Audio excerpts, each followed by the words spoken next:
Amados irmãos e irmãs, com muita alegria nos reunimos nesse domingo para celebrar a festa da exaltação da Santa Cruz. Essa é uma das solenidades, uma das datas importantes de nossa igreja, que quando cai num domingo nós deixamos a liturgia daquele domingo e tomamos a liturgia, as leituras próprias dessa festa, dessa solenidade, para assim celebrarmos com maior fervor tal mistério. A cruz é um mistério. E eu começo com essa grandiosa afirmação: a cruz é um mistério. Antes de entrarmos propriamente nas leituras, é importante pensarmos o que significava a cruz na época de Jesus, no momento e no local onde Jesus Cristo, nosso Senhor, foi crucificado. Qual era o sentido daquela cruz? Os romanos, que àquela ocasião reinavam sobre aquela região da Galileia e da Judéia, e ali mantinham o poder e mantinham sobretudo um domínio sobre o povo daquela região a duras penas. Tinham muitas punições para os mais diversos tipos de crime, a decapitação e por aí vai, dependendo do patamar social em que se vivesse e dependendo do tipo de crime que se cometesse. Ou seja, haviam diversos tipos de crime e diversos tipos de pena. Dentre os tipos de pena que existiam, havia a crucifixão, ou seja, tomar alguém e pregar a uma cruz. E este era o pior tipo de punição. A este tipo de pena eram condenados as pessoas que se colocavam contra o Império Romano, que eles tentavam levantar como que revoluções contra o Império Romano, que ofendiam diretamente ao imperador, ladrões, assassinos e por aí vai. Então, é interessante pensarmos na cruz nesse sentido. Era o pior tipo de condenação a que alguém poderia ser subjugado pelo Império Romano. Assim sendo, nós temos que nosso Senhor foi condenado como o pior dos malfeitores, como o pior tipo de condenação. Agora, a partir disso, nós voltamos à primeira leitura. A primeira leitura, o povo de Deus, caminhando pelo deserto, começa a reclamar, começa a murmurar com Deus.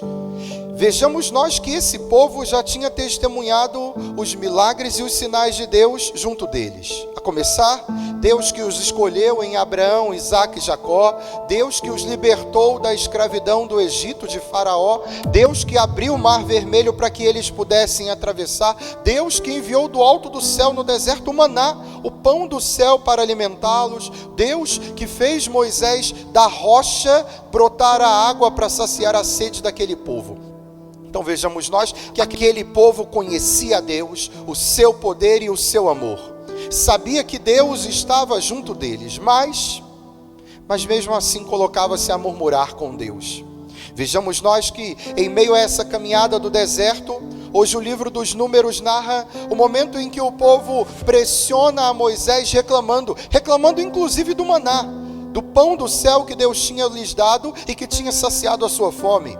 Reclamado e até de certa maneira querendo voltar para a escravidão do Egito, ou, conforme nós vamos ver, chorar as cebolas do Egito. Preferiam ser escravos no Egito e comer cebolas do que buscar com muito sacrifício a sua libertação atravessando o deserto. E aqui nós temos uma passagem bíblica até bastante interessante. Os nossos irmãos evangélicos ou protestantes nos acusam, por exemplo, de adorar imagens, dizendo que não se deve fazer imagens. Pois bem, hoje o livro dos Números narra que Deus mandou Moisés fazer uma espécie de serpente de bronze e, de algum modo, esculpindo aquela imagem. Mas não somente isso. Alguns dizem que Deus proibiu de fazer imagens de coisas que estão no céu, por exemplo.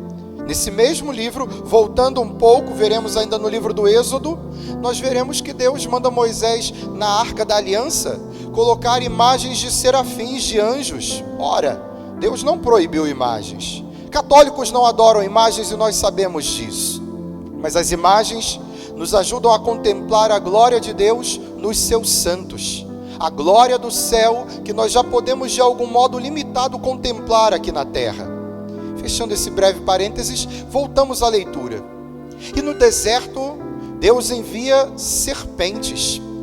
Deus aqui não está castigando o seu povo, mas Deus permite que o povo possa passar por uma tribulação para que possa voltar o seu coração novamente a Ele. O povo ferido pelas serpentes olhava aquela serpente de bronze. E olhando aquela serpente ficavam curados e não morriam da picada da serpente que haviam recebido. É interessante, Deus permite um mal, mas ao mesmo tempo tem um antídoto, tem a cura para aquele mal. Santo Agostinho vai dizer que Deus nunca permite um mal se não for para dele tirar um bem maior. Repita isso: Deus nunca permite um mal se não for para dele tirar um bem maior. Deus permitiu esse mal no deserto, mas quando o povo olhava a serpente de bronze, eles viam: Deus realmente tem o poder de nos curar e de nos salvar. Agora voltemos ao Evangelho. Nosso Senhor Jesus Cristo hoje no Evangelho fala da sua crucifixão, da sua morte, mas de modo ainda implícito. Ele diz que do mesmo modo como Moisés ergueu uma serpente no deserto e aquele povo ficava curado da mordida das cobras, também o Filho do Homem será elevado da terra. Vejamos nós esse grandioso mistério. Jesus está tomando uma imagem do Antigo Testamento para mostrar algo do Novo Testamento, algo que acontecerá com Ele próprio. Porém, tem uma distinção aqui muito profunda. Aquele povo no deserto ficou curado de uma possível morte da picada de uma serpente, de uma cobra. Este povo, o povo do Novo Testamento, ao contemplar o Filho do Homem elevado na terra, ficará curado. Curado não só da picada de uma serpente, mas esse povo ficará agora curado não somente do corpo. Existe uma cura muito maior, uma salvação muito maior que nosso Senhor Jesus Cristo está aqui nos ensinando. É a cura da alma, a cura do pecado, a cura da morte. É disso que nosso Senhor está falando. Nosso Senhor aqui já está de algum modo prevendo, profetizando a sua própria morte, a sua crucifixão. Agora, olhemos nós que somos católicos, nós que somos cristãos, o que significa para nós a cruz? A cruz que para nós, outrora, como já vos disse, no primeiro século era sinal de condenação, a pior das condenações. Agora, nosso Senhor Jesus Cristo, ao abraçar a cruz, torna a cruz não mais um sinal de maldição. Em Cristo Jesus, a cruz torna-se sinal de redenção. Essa palavra para nós é um pouco comum, redentor. Nós falamos sempre do Cristo Redentor. Mas eu não sei se você sabe o sentido dessa palavra, redentor. No latim, a palavra redemptor significa comprar de novo, recomprar. Comprar algo que já foi seu, que você perdeu, e compra de novo. Deu para entender? Comprar novamente algo que é seu. Cristo Redentor é o sinal de que Deus nos trouxe de volta para si. Nós que fomos criados à imagem e semelhança de Deus, que somos seu povo, sua herança, seus filhos e filhas. A partir do pecado dos nossos primeiros pais e a partir do momento em que nós próprios pecamos, nós deixamos de ser de Deus. É forte essa afirmação, não? Mas o pecado mortal, os pecados graves contra os mandamentos são exatamente disso. Quando nós pecamos gravemente, mortalmente, nós deixamos de ser de Deus e nos colocamos nas mãos do inimigo de Deus. No momento em que somos curados, e para nós hoje, olhar a cruz se manifesta de muitos modos. Se manifesta no sacramento da reconciliação. Quando nós somos perdoados por Deus, nós somos redimidos. Recebemos redenção. No momento em que Deus nos perdoa, em que o sangue redentor de nosso Senhor Jesus Cristo na cruz é derramado, nós somos redimidos. Voltamos a pertencer a Deus. Alcançamos redenção. É disso que a cruz fala. Aquilo que outrora era sinal de maldição, agora é sinal de redenção, de salvação. Na cruz nós voltamos a ser de Deus. Deus amou tanto o mundo que enviou o seu próprio Filho, para que não morra todo o que nele crê, mas possua a vida eterna. Mas precisava Deus entregar o seu próprio Filho à morte? Precisava Deus permitir que Cristo Jesus na cruz morresse? Sim. O sacrifício da cruz não é ocasional, não é opcional, ele é necessário.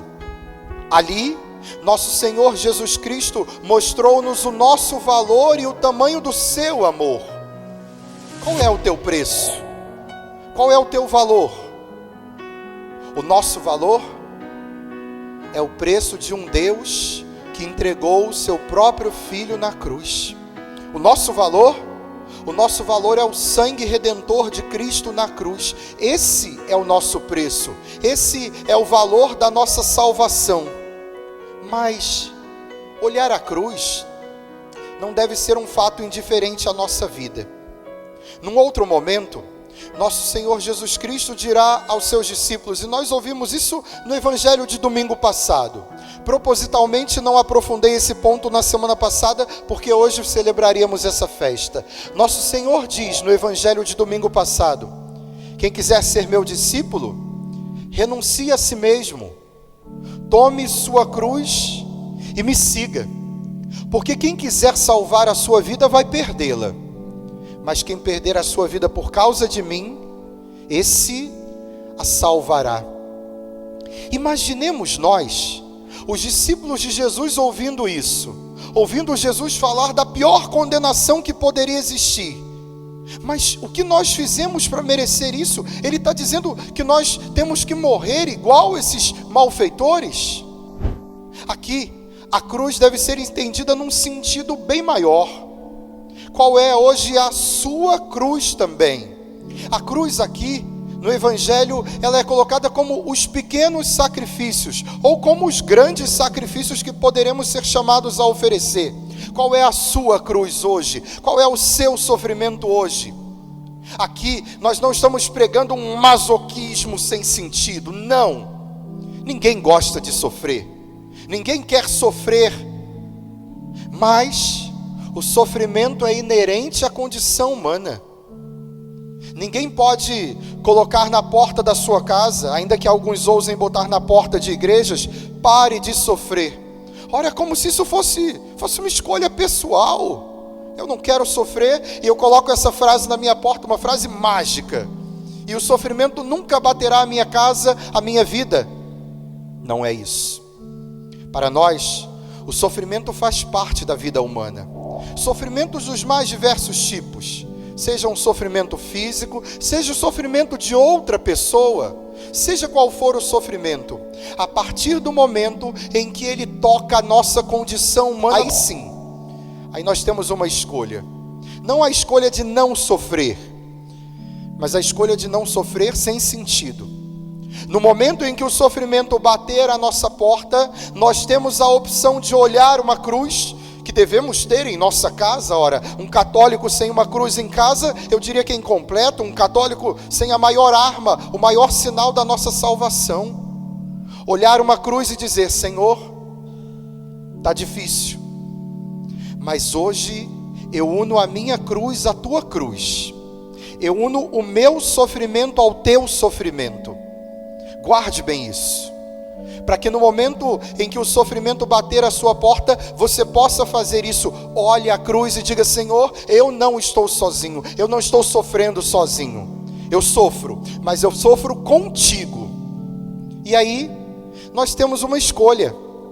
No momento em que nós estamos não só olhando a cruz, mas em que estamos vivendo a cruz, nós temos a escolha de fazer a mesma coisa que Cristo Jesus fez.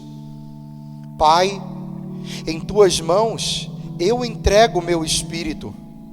Pai, agora que eu estou na cruz sofrendo, eu entrego o meu sofrimento também, para a minha santificação, para o perdão dos meus pecados, e eu te entrego o meu sofrimento por esta pessoa, por esta intenção, por aquela pessoa que está sofrendo mais do que eu, por aquela pessoa que me fez mal. Quando somos colocados na cruz, quando abraçamos a cruz da nossa vida, nós temos sim a chance de vivermos o que Cristo Jesus viveu na cruz, entregar a nossa vida por outro. Afinal de contas, foi Ele quem disse: ninguém tem amor maior do que aquele que dá a vida pelos seus amigos.